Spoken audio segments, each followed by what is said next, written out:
Non se deve dire ciò.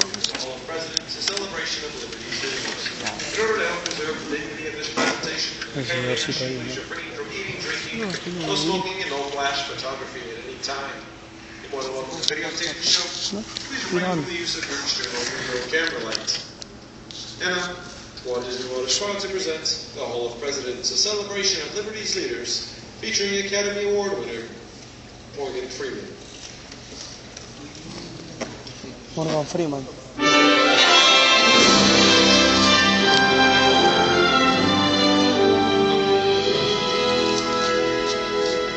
We hold these truths to be self-evident, that all men are created equal, that they are endowed by their Creator with certain inalienable rights, that among these are life, liberty, and the pursuit of happiness. Almost 250 years ago in Philadelphia, a dream was born.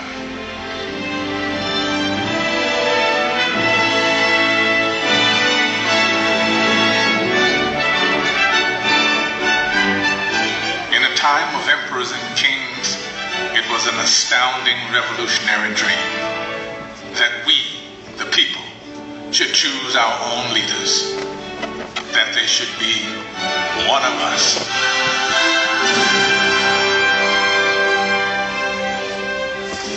This was a dream born of fire, safeguarded by sacrifice during a brutal winter at Valley Forge.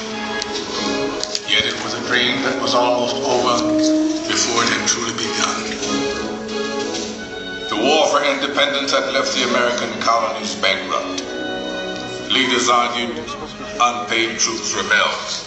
Some even cried out for a return to monarchy and for General George Washington to be crowned King of America. But the man who had led an army of farmers to victory over the mighty British Empire made it clear that the only title he desired was citizen of the United States of America. I am at a loss to conceive what part of my conduct could have given encouragement to an idea which to me seems the greatest mischief that can befall our country. If you have any regard for yourself, banish these thoughts from your mind. But when the new nation finally adopted its constitution, and it came time to elect its first president, there were no doubts about who that president should be. Only he had such doubts. I fear my countrymen will expect too much of me. I walk on untrodden ground. There is scarcely any part of my conduct which may not hereafter be drawn into precedent. In the end, Washington set the most important precedent of all. The man who could have been king stepped down after 2 terms in office and took his place again amongst the people. By insisting that he was, above all other things, one of us, he made it possible for any of us to dream of serving the nation in its highest office. And one day, sure enough, it came to pass that a man who wasn't an aristocrat aspired to the office of president. Andrew Jackson was a battle-forged frontiersman. And according to his predecessor, President John Quincy Adams, a barbarian who cannot write a sentence of grammar and can hardly spell his own name. To which Jackson merely replied, "It's a damn poor mind indeed that can't think of at least 2 ways to spell a word." He may have lacked a formal education, but he was tough and brilliant. Just the ticket for a new nation of Americans struggling to turn a dream into an enduring reality. They swept Jackson into office by a landslide, and then descended on his inauguration, determined to shake his hand in person. Why, 20,000 country people shoved to get in the door, track their muddy boots across the carpet. And my dear, they would be here still if we hadn't placed tubs of punch out on the lawn. Washington's elite fumed, but Jackson loved it, for these were his people. He was proud to be one of us. And do not forget that the planter, the farmer, the mechanic, and the laborer form the great body of the people of the United States. They are the bone and sinew of this country. But Andrew Jackson would wage a mighty struggle to hold that great body of people together.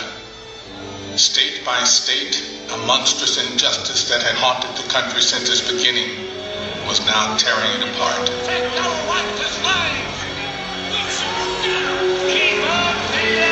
As civil war threatened, we searched deep in our heartland for a leader equal to the ordeal ahead.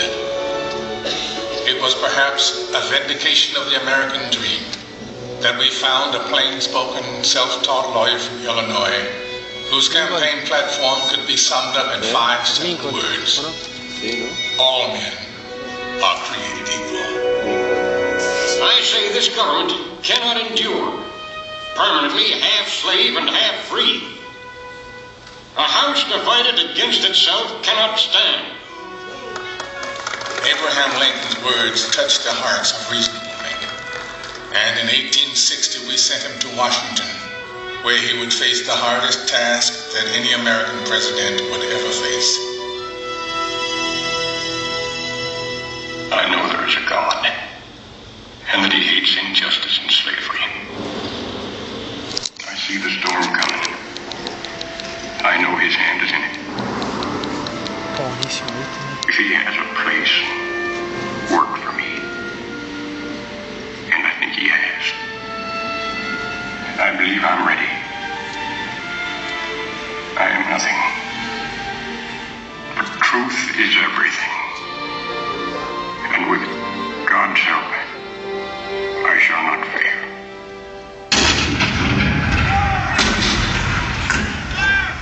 April 12, 1861, Fort Sumter. The cannon spoke for war, bitter, violent, and devastating.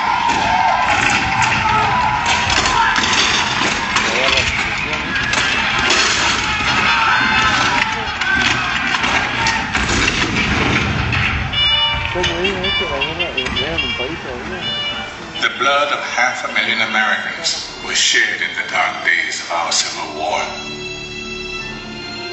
But as the sun rose on a cold November day in 1863, thousands of Americans gathered on the battlefield at Gettysburg to hear President Abraham Lincoln give meaning to our sacrifice.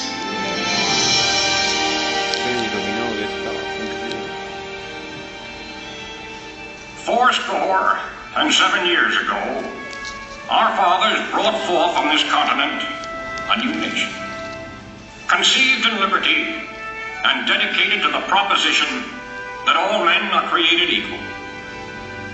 Now we are engaged in a great civil war, testing whether that nation or any nation so conceived and so dedicated can long endure. We are met on a great battlefield of that war. We have come to dedicate a portion of that field as a final resting place for those who here gave their lives that that nation might live.